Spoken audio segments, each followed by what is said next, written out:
Morning friends. Now today we will take some more examples on limits. Very important questions for IIT. So take a look at it. First example, if f of a is equals to g of a is k and nth derivatives of fna and gna exist, then we need to find this limit. Then we need to find k. Given है limit extends to a f a g x minus g f x minus f a plus g upon g x minus f x is 4. This question was asked in IIT 2005.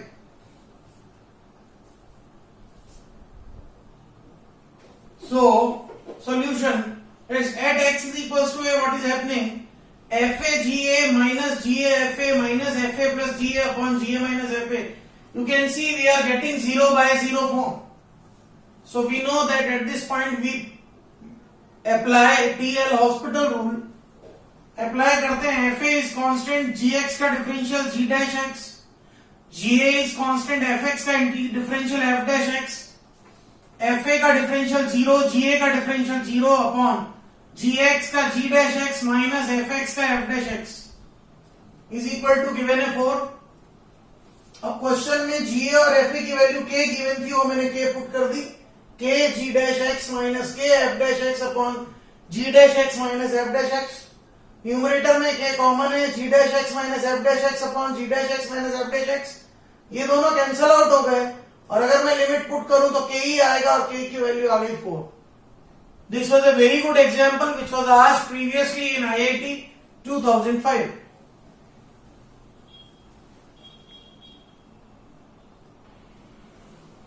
Now we will take another example. If n is not equal to 0 and belongs to R, then limit extends to 0, a minus n, nx minus nx, bracket close, sin nx upon x square is 0. We need to find a. मैंने जैसा आपको कहा था, ये कोई जरूरी नहीं कि हर क्वेश्चन में हम एल हॉस्पिटल रूल ही अप्लाई करें. कुछ क्वेश्चंस को हमारे जो पुराने मेथड से हम उनसे भी सॉल्व कर सकते हैं. तो यहाँ वही ट्रिक लगाते, देखिए डिनोमिनेटर में एक्स स्क्वायर था, मैंने एक्स और एक्स को सेपरेट किया, एक साइन के नीचे एक्स लिखा और एक एक्स अलग कर दिया. अब एक प्रॉपर्टी होती है sine x by x in the form of 0 by 0 1 होता है, इसलिए यहाँ एन एक्स की जरूरत थी तो एन से मल्टीप्लाई डिवाइड किया, तो sine n x upon n x की वैल्यू 1 ले सकते हैं हम, वो हमने ले ली. इस पूरे के बाहर प्रोडक्ट में एन आ गया, दैट इज इक्वल्स टू क्या है 0. नेक्स्ट स्टेप में अब अंदर वाली टर्म को ओपन किया हमने इस तरह से,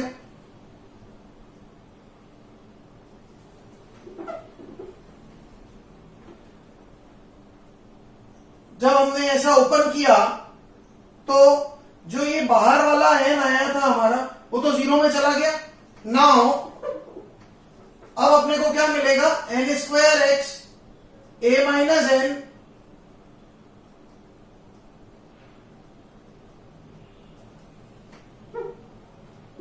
बिल्कुल ठीक है, एन हमने एन अंदर प्रोडक्ट कर दिया है. नाउ नेक्स्ट स्टेप में हमने एक्स को सेपरेट किया, एक्स और एक्स यहाँ कैंसिल हो गया, यहाँ 10x अपॉन एक्स आ गया और 10x अपॉन एक्स क्या होता है 1 होता है, तो हमको मिल गया n square a minus n is equal to 0. First portion में लिमिट लगाई, कोई वैल्यू नहीं है. सेकंड पोर्शन में लिमिट लगाई, इसकी वैल्यू 1 आ गई. नाउ इसको हमने सॉल्व कर दिया और हमको ए की वैल्यू मिल गई. तो ये ट्रेडिशनल मेथड से क्वेश्चन सॉल्व हो गया, यहाँ एल हॉस्पिटल रूल की जरूरत नहीं थी. Another example, limit extends to 0 log of 3 plus x minus log 3 minus x upon x. इसकी वैल्यू चाहिए. चलिए सबसे पहले 0 पुट किया तो हमको आ रहा है 0 by 0 फॉर्म, मतलब हम एल हॉस्पिटल रूल अप्लाई कर सकते हैं. log का डिफरेंशियल 1 upon 3 plus x, इस log का 1 upon 3 minus x, 3 का 0 x का -1, हमको ये मिल गया. Now अगर हम x को 0 डालें तो we are getting 1 by 3 plus 1 by 3, तो answer is 2 by 3. Very good example.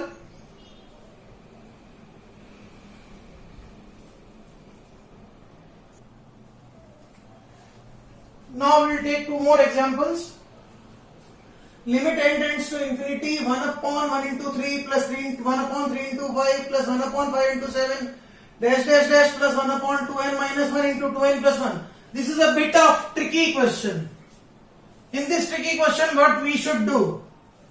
We should rearrange it. इसको थोड़ा सा rearrange करते हैं. देखिए हाफ से अगर आप मल्टीप्लाई करें तो हर जगह 1 माइनस 1/3 आएगा 2/3.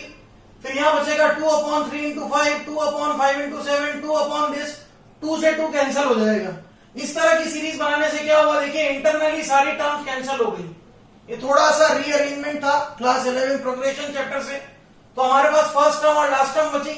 इसको सॉल्व किया, 2 से 2 कैंसिल हुआ. ये n, अब n है इनफाइनाइट. मैंने यहां से n को कॉमन लिया, n कैंसिल हो गया. 2 + 1/n, अब मैंने n को इनफाइनाइट डाला तो 1/2 + 1/इनफाइनाइट, मुझे 1/2 आंसर मिल गया. तो इस क्वेश्चन की ट्रिक ये थी. सबसे इंपॉर्टेंट पॉइंट, ये भी प्रॉब्लम मेरी IIT 2006 में पूछी हुई है. Another example, limit x tends to alpha, 1 minus cos ax² plus bx plus c upon x minus alpha का होल स्क्वायर की वैल्यू क्या होगी, where alpha and beta are the roots of ax² plus bx plus c.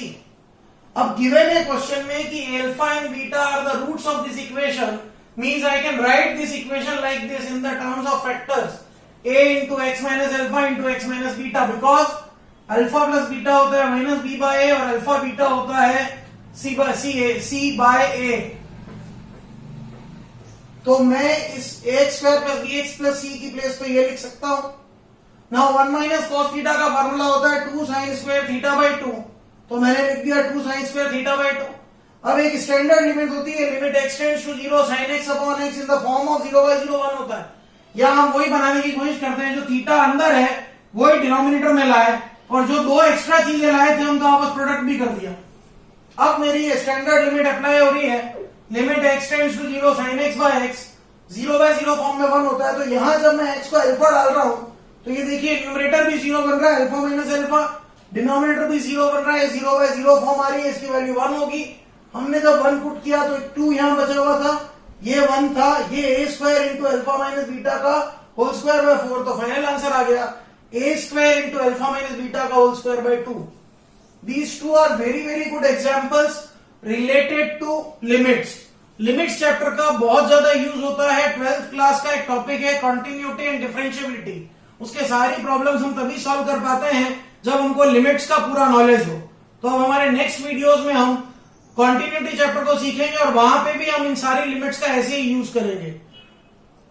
Very very important topic है ये, इसको बहुत ध्यान से देखिए. And if you feel any problem you can comment in comment box. I will solve your problems for sure.